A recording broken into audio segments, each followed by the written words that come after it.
Hello, everyone. Welcome back to another episode of Becoming Ourselves, a work in progress podcast. Today, we're bringing you an episode on Stoicism, which is a philosophy that Joel knows a fair amount about.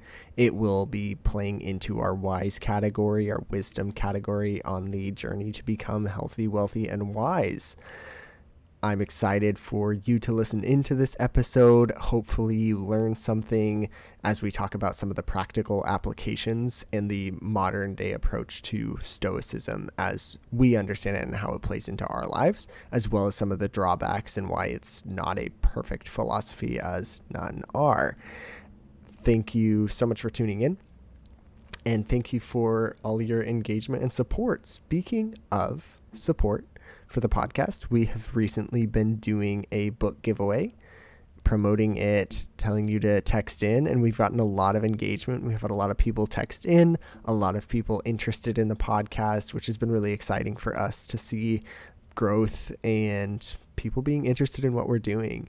We had so many people text in, we decided to do a double giveaway. So 2 winners for the book Unreasonable Hospitality by Will Guidara.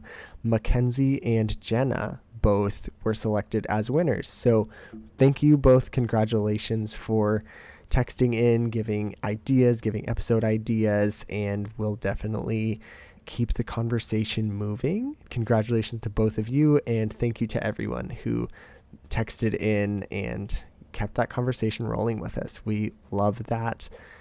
It's really one of the most exciting parts of doing a podcast is getting to engage with our listeners and our audience and learn more from you all. Hope you enjoyed the episode on Stoicism. Let's get into it.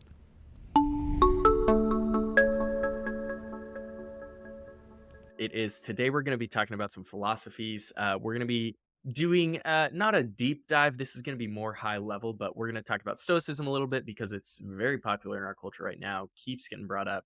Ryan Holiday and Tim Ferriss, thank you for that. I'm excited to jump into these. I think there's a lot to learn from both of them. So Yeah. thank you for Well, tuning in today. let's get into it, Joel. Let's get into it. Can you give us a quick little summary or something? Or Yeah. how do you want to talk Yeah. about this stuff? Yeah. So we'll talk about Stoicism for a little while, and then we'll talk about Epicureanism, because Stoicism, I think more people know about it, so it's a little bit more. Maybe we should flip it but we're too far in. Stoicism is simple. This is Ryan Holiday quote. Ryan Holiday says, "Stoicism is simple. Remember how small you are, and for that matter, remember how small most everything is." I think this is a cool 2-sentence frame of Stoicism, that Stoicism is not about being quiet. It's not about being non-responsive to stimuli around you. It's not about being stone cold. And I think sometimes it's portrayed in media as all of those things. Instead, it's about perspective. Stoicism is about being able to not be caught up in the things that are happening to you and being able to step outside of your current circumstances and say, okay, let me take a breath and let me think about how I respond to this, rather than getting caught up in everything that's happening around you and responding almost on accident. Sometimes we do. So Stoicism is about being more thoughtful and intentional than that. Yeah. It's there's a popular phrase going around the media right now of like, don't react, respond. Yeah. And I feel like it's kind of based in Stoicism and saying like, I'm gonna be more than the craziness that's happening, and I'm gonna just like stay within myself a little bit more. Yeah. Just a curious aside, do you know, is Stoicism like based in like the adjective stoic? Are those related things? They are related things, but it's reverse. Stoicism came first, and then the adjective stoic to describe someone, like, oh, look at that stoic guy. That came from Stoicism as a way to say, look, that person is a stoic, is Right. someone that follows Stoicism, and then that's how it's been morphed over time to mean Kind kind of quiet. stone faced, back Right. removed from everything a little bit. Right. But I mean, Right. I wouldn't even say like stoic is a bad adjective like to be described as. It's not a negative Oh, not thing, at but all. No. I can see But how it I can think it's get, incomplete. yeah, yeah, I think it can Yeah. get twisted in translation over Yeah. centuries, right? Yeah. So a couple of things. So I want to talk about a couple of things that I like a lot about Stoicism, and a couple of the, like, I think core tenets that are really valuable, and then some of the things that I think miss when looking at Stoicism.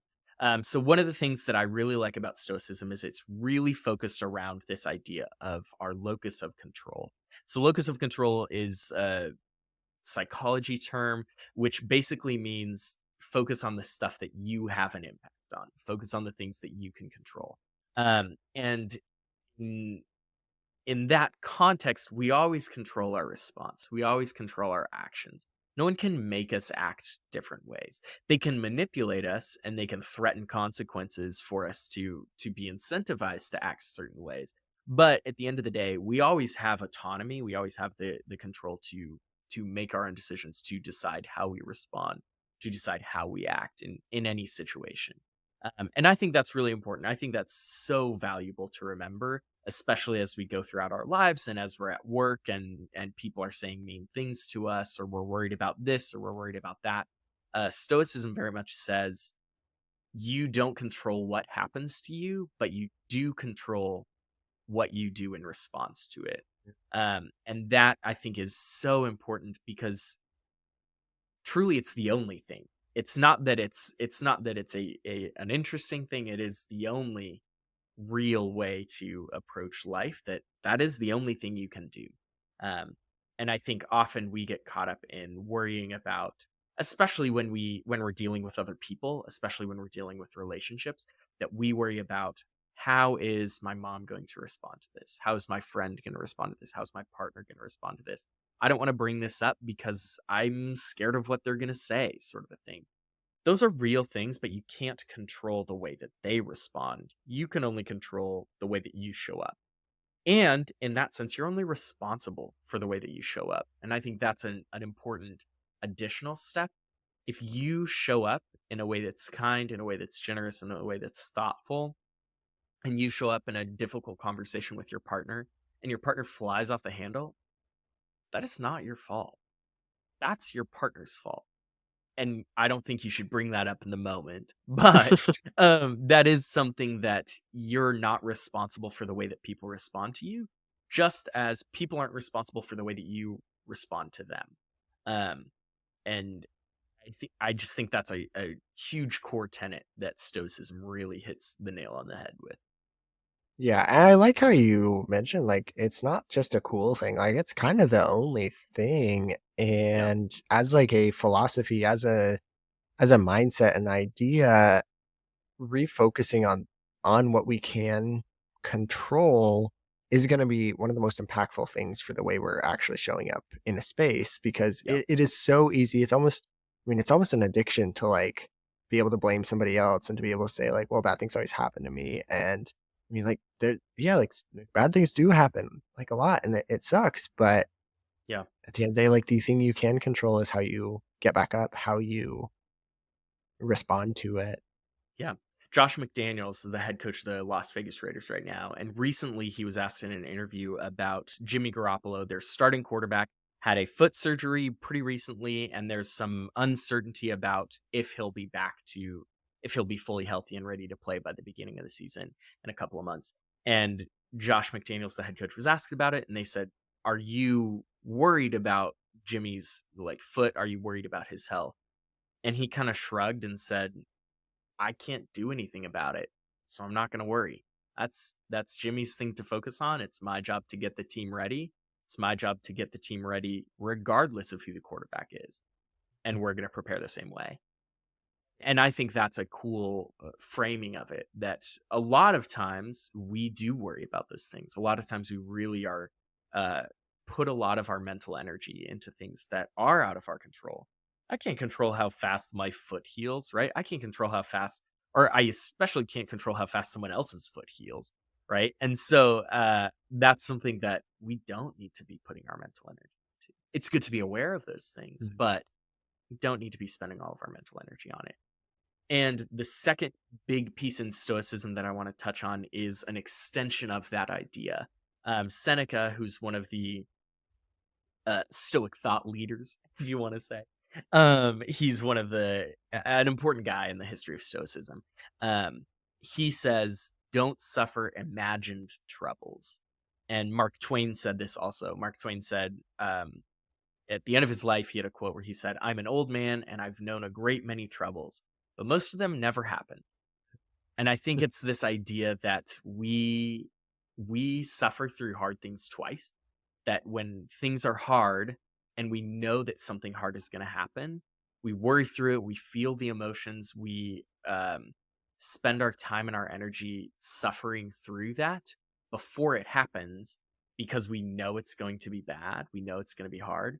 And then when we get to it, we experience it again, and it is hard. And we've now suffered through it twice rather than just once. And we've doubled the amount of hardship that it is, whether it's, getting laid off, whether it's doing a difficult workout, whatever it is. There's a whole range of things that we can see coming that are hard, Mhm. that we suffer in advance, and then the thing happens and we suffer again because we've done it in our mind and then we did it in the world too. Yeah. Well, and I'd say, I mean, I'd make a argument that we underestimate our own resiliency. Mm, And I think we're able to withstand the hard things when they actually happen a lot more effectively than we're able to um, in our mind when it's just like overthinking, worrying, things like that. yep. And so I'd say we might even more than double our challenges and our hard things there because when Yep. it's just you versus this big idea on the horizon and you're imagining it, right? Like, oh my gosh, it could be so many bad things. And it's going back to the other one, it's so far out of your locus of control at that Yeah. point. Whereas then when it's happening, well, yeah, it's a hard thing. Like it's not saying that it's easy, but if you're able to buckle down and like refocus on what you can control, I think you find you're a lot more resilient than your Yep. expectations are. And our imaginations are hella powerful. So in old like horror movies, they used to not show villains very often. Like they used to show the monsters on screen for not that long of a time because our imagination of it is way scarier than what it actually is. Mm. And I think this is true in life too, that our imagination of a situation is going to be tailored to the worst possible experience that it can be for us as an individual. And then when it happens, it's not about us as an individual. It's smaller than we thought it was going to be. And so even though it's hard, it often is not as hard and not as scary as we expected it to be because it's not as individually tailored as our imagination can make it. Yeah, absolutely. Um, this also makes me think it's not quite as on theme, but it makes me think about like what being in college or being in high school and like you have a paper due. I Mhm. always said like I'm doing that homework until it's submitted, even if I haven't started it.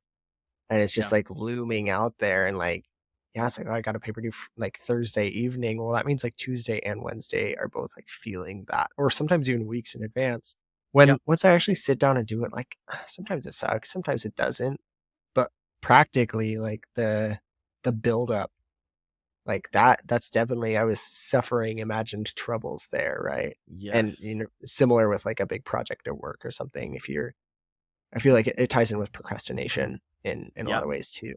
So, Yeah. So Ryan Holiday, who I would consider one of the like foremost Stoic philosophers of present day.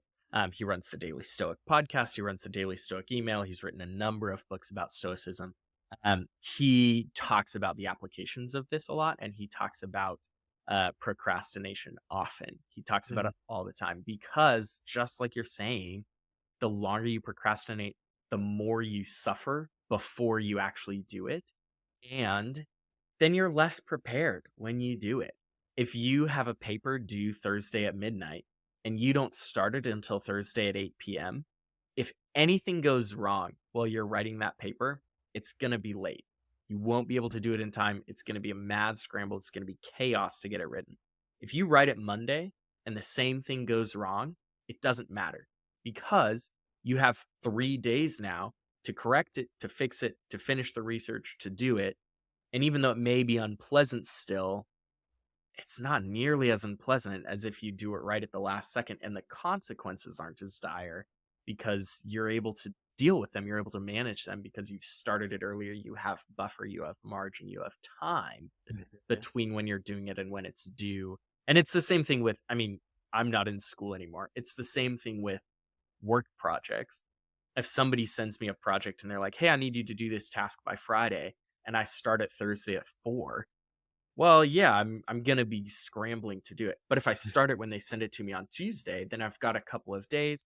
I can do the first day is just getting my head around it, doing the high level outline, and then Wednesday or even Thursday morning, then I can sit down and actually attack it and have enough time to be able to respond, to be able to get it done, to be able to um, deal with any shit that comes up while I'm doing it because you started it earlier and you've got your head around it already rather than trying to fit that all in at the end.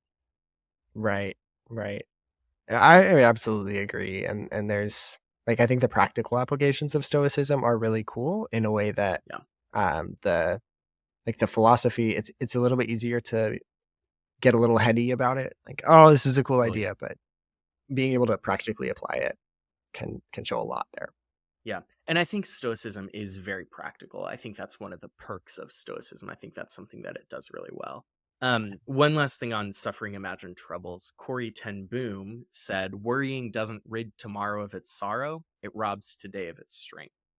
And I think that's a one sentence headline that Mhm.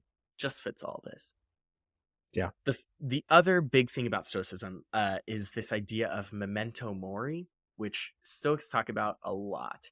Memento mori means remember that you will die, and this is something that you really gotta be aware of your mindset around because it can be demoralizing. It can be brutal, right? To think about that too often. But it means this is not a trial run. This is your life. This is the life that you get. You only get one, right? Regardless of what you think about the afterlife. Like this is what's guaranteed. Your life is what's guaranteed.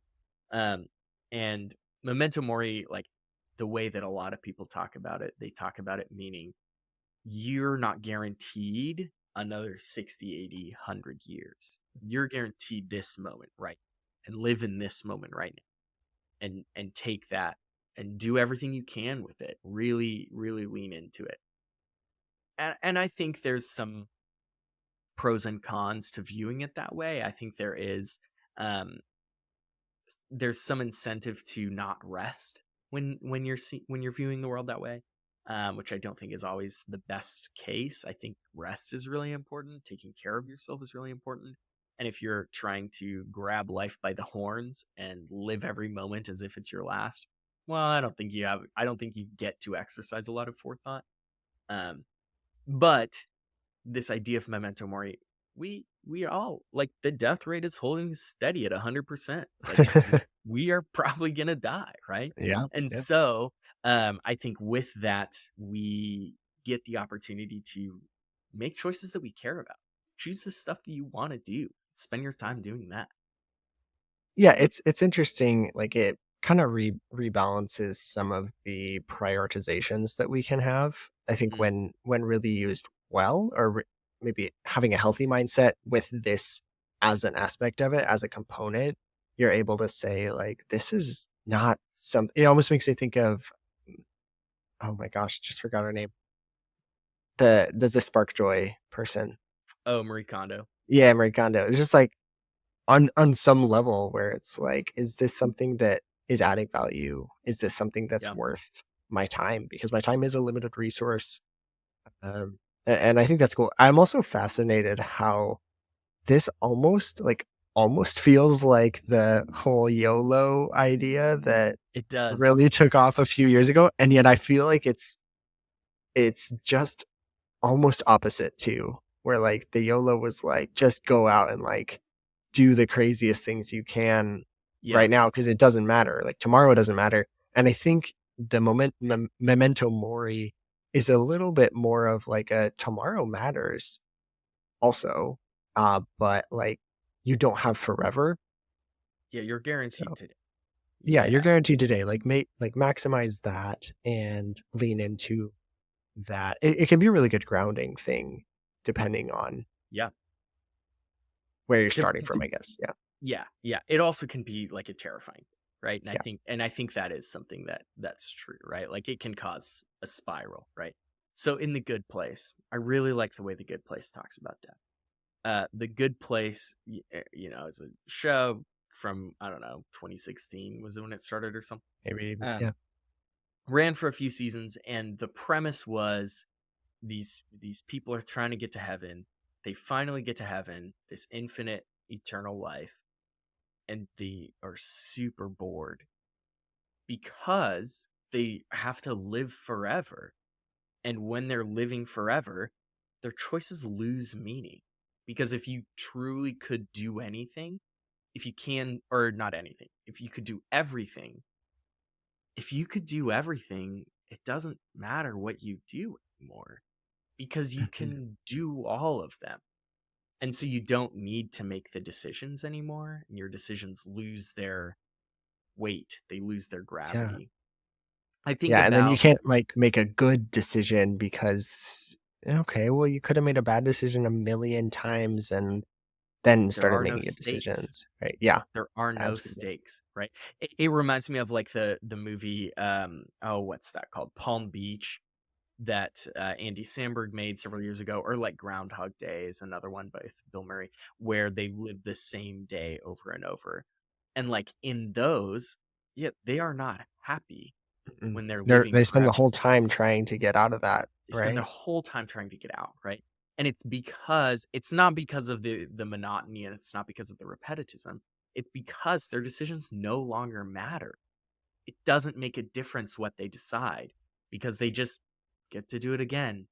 And you always get the montage in those movies where like I think in Groundhog Day you get the montage of like Bill Murray's like driving his car off a cliff and like getting hit by a train and like doing all these like wild things to like to just see what it's like because he knows that he can do all of them. Anything, yeah, all of them. Yeah. And it's not this like euphoria, it's this dread of none of my decisions matter anyway. And I think in some ways like we're not cursed with that. Like we don't have the like eternity of having to live this life. Like not because I want out of this life, but instead because I have to make decisions. I get to make decisions, and those decisions have real stakes and they really matter.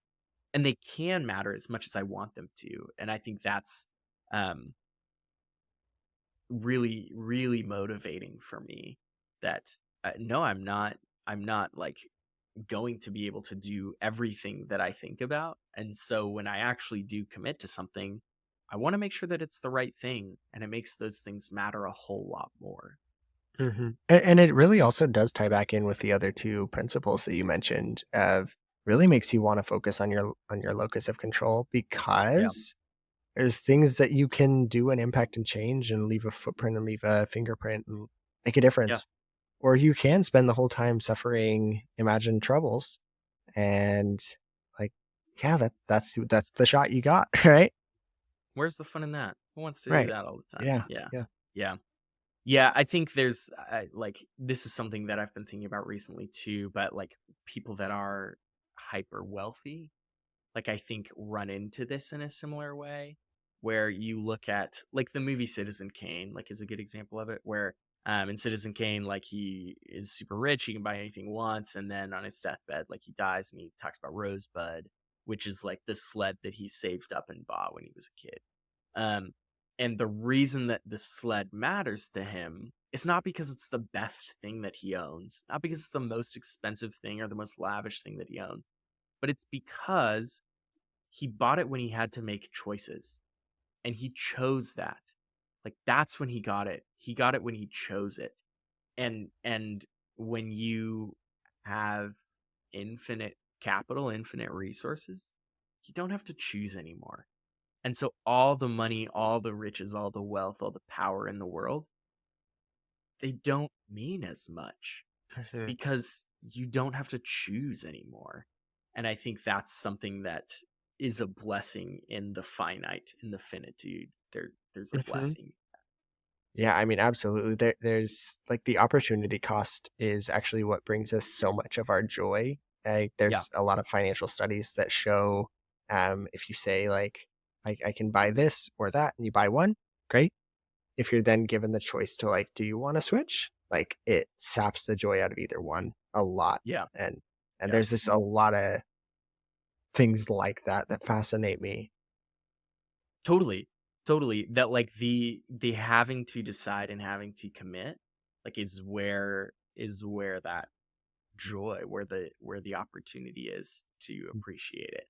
And it brings some agency too of like, I did this, like I made this choice. And there's like some pride in there and there's like reasons that it mattered, which is Yeah. really special. And I do think Stoicism does a good job of bringing those to the front of the mind. Yeah. Yeah. No, I really do think it does. I think some of the ways that stoicism feels like it misses sometimes for me is that it almost is too practical. In that it's so like it gives so much weight to all the things that you're doing that I think it can be paralyzing. And I think also it can sound boring. Like it can turn things that you really enjoy, like, oh, I really enjoy playing video games with my friends online. Like that's something that I enjoy, that's something I'm glad to do. And I think one of the things that stoicism can lead to is the idea that like that's not worth it. That's not Mm. enough. And there's a trap there where in this idea of memento mori, well, that doesn't mean that you shouldn't do things that you enjoy. Like, I think that should mean, like, no, you really should be doing, like, if you enjoy that, yeah, you definitely should be Mhm. prioritizing it. You definitely should be doing it. And I think it in the way that it's talked about colloquially, I should just stop trying to say that word on this podcast. The way that it's talked about societally is that you have to do the things that have the highest stakes. You have to do the things that are the highest impact, the most important. Sometimes the most important thing is watching TV with my wife and can dinner at home. Mhm. Yeah, like you said, like you don't want to sacrifice the rest because like the idea of rest is really important. It's Yeah, easy to lose and has a pretty big component in our health and in our happiness and our joy and everything. yeah, yeah. No, I agree. I agree. Well, I really did think that this full episode was going to be like a half hour. We're at 28 minutes. Do we just want to pause and then do Speed a run. different? Do we just want to do like call it for this episode and do a separate episode on Epicureanism? We'd Yeah, have I to mean, why chop up not? the intro. Yeah. That's Okay. fine. Great. Well, thanks for tuning in. Thanks for listening. Get Yeah. back to us in This a is little bit. 503-893-2664. Tell us why we should talk about Epicureanism later Yeah. Great. or anything. Yeah. Yeah.